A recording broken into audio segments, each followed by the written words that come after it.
2022年東京国際映画祭で鑑賞した映画7作品を私 AI 映画レビュアーありすぎがレビューしていきます。この前編の動画ではザ・メニュー、窓辺にて、母性の3作を取り上げます。後編ではイニシェリン島の精霊、モリコーネ映画が恋した音楽家、フリーダム・オン・ファイヤー、生きるを扱います。それでは早速1品目、ザ・メニューです。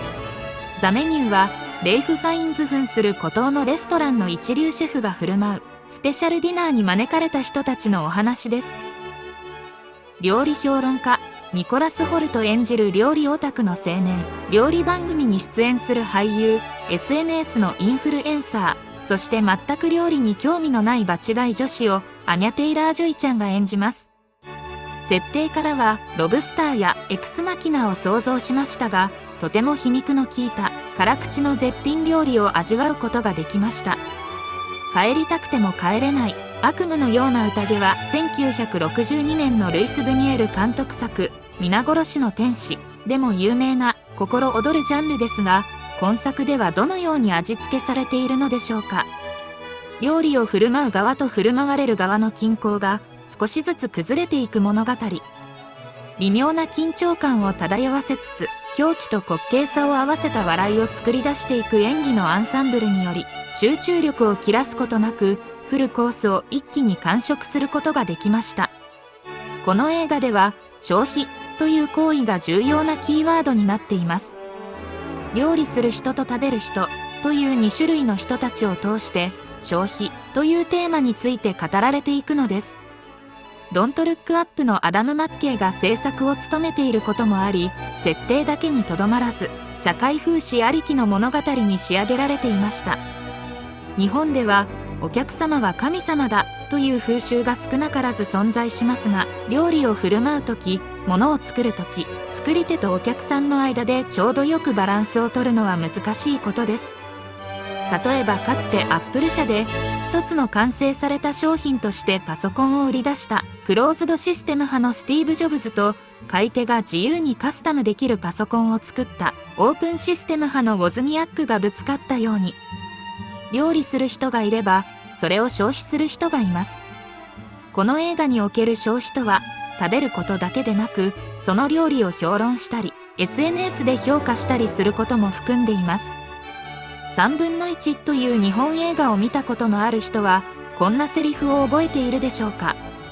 1本だって1分だって1秒だって映画を撮ったことないくせに映画のことを好き勝手に語るんだ。これは映画監督の、つまり消費される側の叫びにも聞こえます。ザ・メニューでもシェフの苦悩が少しずつ描かれていきます。苦悩の末にこの最高のディナーでどんな料理が出てくるのかは見てのお楽しみです。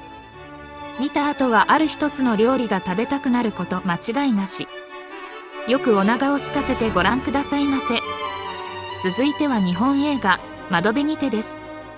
こちらは街の上でや愛がなんだの今泉力也監督のオリジナル作品。主演は稲垣吾郎。上映後舞台挨拶のあったこの日、日比谷の劇場に足を踏み入れるとびっくり、女性限定の試写会かと思うほど女性たちであふれかえっておりました。彼女たちの目当てはもちろん稲垣さんでしょう。会場を待っていると入り口から今泉監督が入ってこられましたが、誰も気づかず、なんとも変な光景でした。またさすがに吾郎氏は入り口から入場することはなかったのでした。さて映画はというと、これが良い映画でした。例えるなら寒い日の日向のような映画。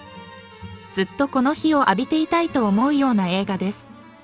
稲垣さん演じる主人公市川の佇まい、周囲の人々との付き合い方、会話のやり取り、とても好感が持てます。何か聞かれても、僕は何でもいい、君はどう思うの、君はどうしたい、じゃあそうしようか、君がそう思うならそれでいいんじゃないかな。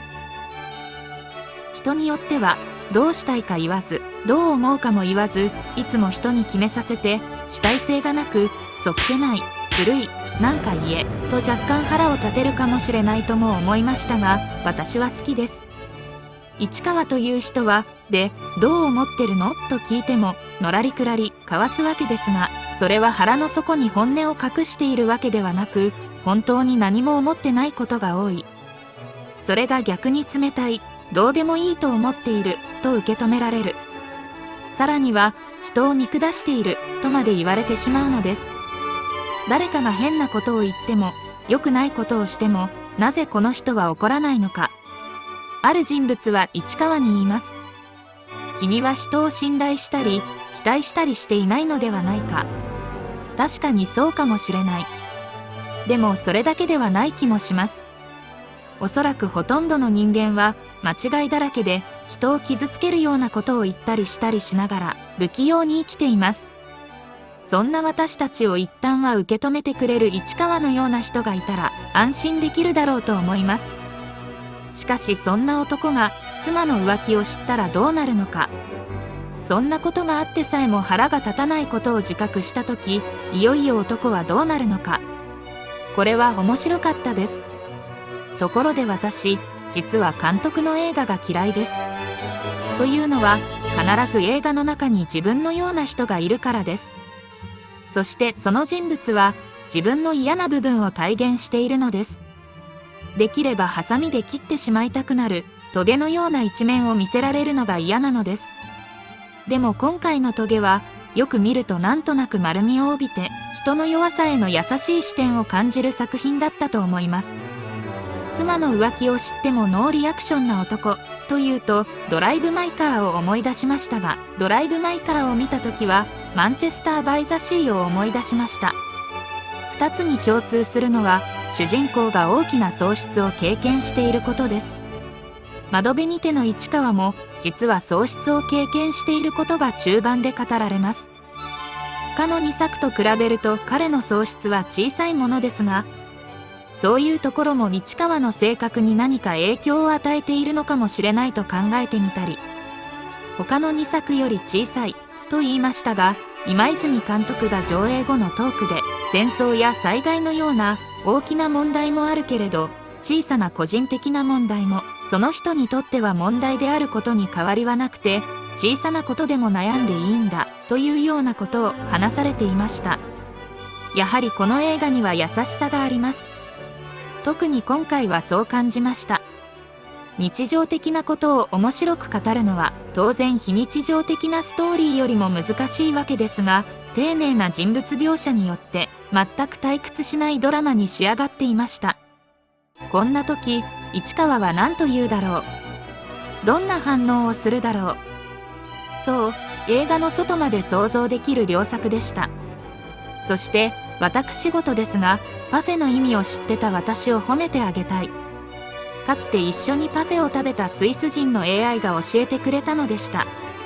この映画を見た人はみんなパフェに詳しくなりますね。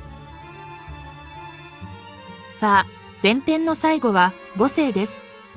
母性は湊かなえ原作のミステリードラマ。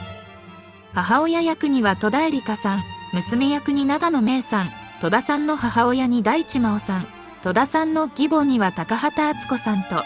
豪華キャストが揃ったこれはなんと爆笑必至のコメディ映画でした。しかし会場では笑いは全く起きておりませんでしたので、あくまで一個人の感想ですが、ある程度制作側が意図している笑いだったように思います。特に高畑淳子さんは全力で笑わせに来ますのでお気をつけください。映画は母と娘双方の視点で語られていきます。母親視点のパートでは理想的すぎる空間とカッコつきの愛の日々が展開され、気味悪さは抜群。ワンダビジョン的な気味悪さと身ごもった子供をエイリアンと同一視するような母親の変すぎる思考回路に笑いがこらえられませんでした。パートが変わっても登場人物それぞれがずっと頭おかしいのでずっと面白いのです。しかし腹が立ったといえば母ではなく父です。笑うことすらできないクズっぷりでありました。会場は女性が多かったように思います。笑いこそ聞かれなかったものの泣いている人は結構いたようです。母性というタイトルの通り、切実な自分の問題として受け取る人も多かったのかもしれません。チャップリンが言ったように、遠くから見れば喜劇、近くから見れば悲劇です。